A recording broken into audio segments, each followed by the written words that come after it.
Okay, so the last lecture covered the beginning of Western theater. This lecture will continue that at the end of the lecture, but we're going to now into Japanese theater. Your book doesn't cover any of this. I feel that it's a major theater, and being that I went to school at the University of Hawaii for a while, uh, I was exposed to a great deal of this. And I think it's important that you have a world view of everything and not just a Western view. So with Japanese theater, you have two main styles. You have the No, which began in the 14th century, and then later on, in the latter part of the 16th century, you have Kabuki theater. So No theater primarily its primary characteristic is that one emotion dominates the main character, and this is represented in a mask. And the masks are intricate, and they're artworks within themselves. They're very intense. It does utilize dance and poetry as Kabuki will. And as with the Greek theater, you have a chorus who's echoing the words of the protagonist and feeding them back to that person. So here are representations of different masks, or not representations, they're actual masks. Uh, and you have to determine yourself which emotion you think. If you saw the no play, it would be not a problem because, like I said, the no play deals with the one emotion. All right, and it's an interesting theater style. It's still performed to some extent, but it's not performed as often or as prevalent in modern day Japan as Kabuki theater is, which also expanded further out of Japan than other. We see Kabuki influence in Western theater.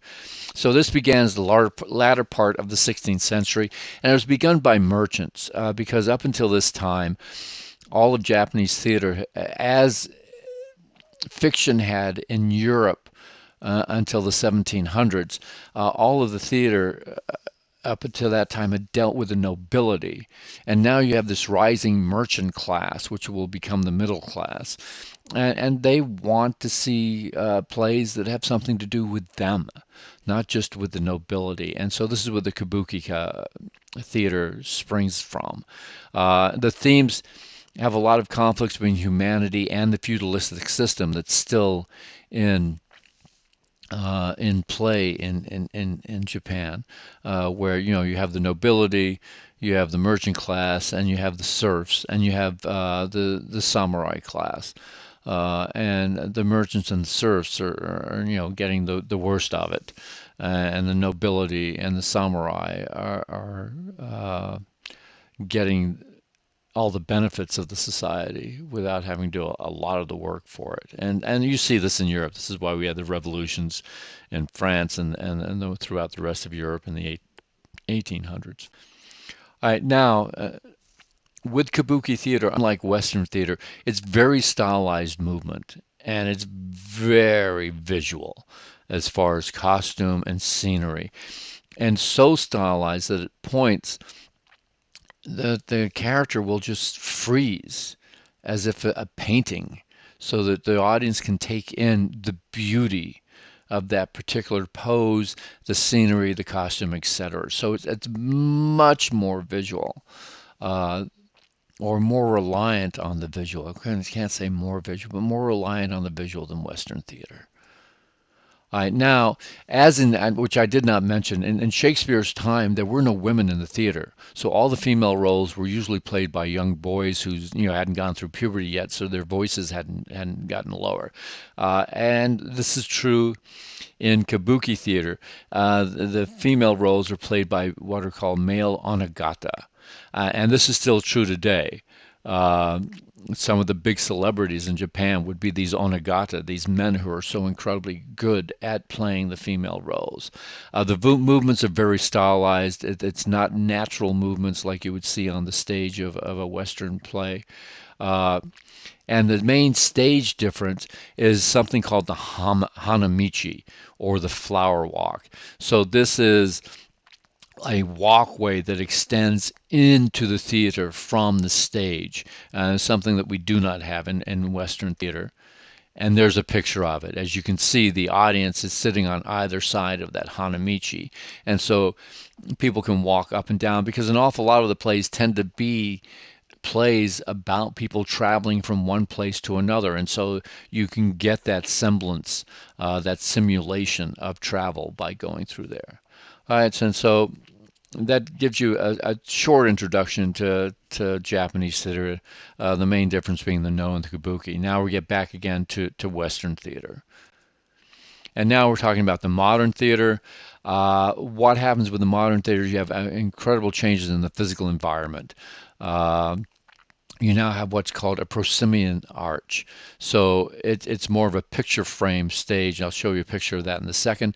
You have footlights, so candles, which are allowing for evening performances. And you have what's called theater in the round, where the audience actually goes all the way around uh, the stage. And so it's surrounded 360 degrees, and this is a modern adaptation.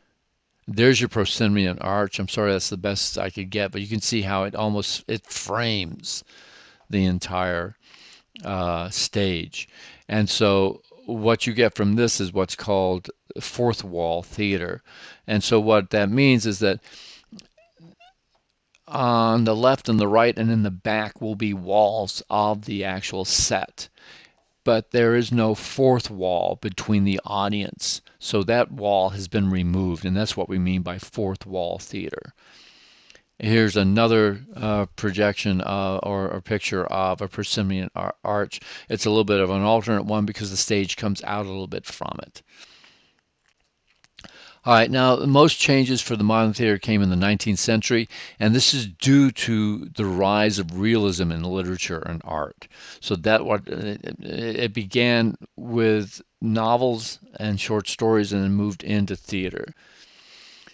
So here now we have settings being more accurate. We're trying to actually show a room as a room would actually look like. Uh, Instead of just having backdrops that hung in the back of the stage and then just placing people in front of that backdrop, we have now what's called the box set, which I just spoke about, where you've got three walls that actually seem to make up a room. And these are consisting of what's called flats, which are canvas covered frames that are then painted, and then you can put furniture and things like that in there. One of the most famous is the kitchen drama, where we have a set that looks like somebody's kitchen and possibly dining room, and the entire play pretty much takes place within that room. And this is what we're saying, that the three flats connected to the box set, and it looks like the room with the fourth wall removed, which means this fourth wall realism. So that term you should probably know is the fourth wall realism, is where we have three walls and the fourth one's been removed so that the audience can see what's going on inside the room.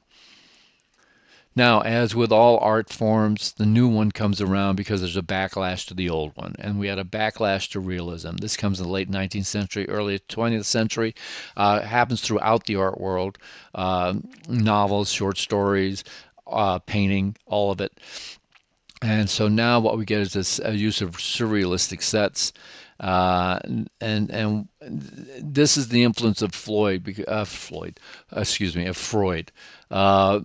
Because Freud's come up with his concept of the subconscious and of messages being sent to you while you're dreaming. And so these surrealistic sets reflect these dream states, these unrealistic, where it kind of is like the real world, but it's not. Like when you're dreaming, all of a sudden you can fly, things like that. Or everything is exaggerated. So what they're doing with those exaggerated settings and costumes is trying to represent the unbalanced mind. Now, today, current theater uses everything from the realistic to the fantastic, and you have a combination of those. And that's kind of wraps up your history of the theater.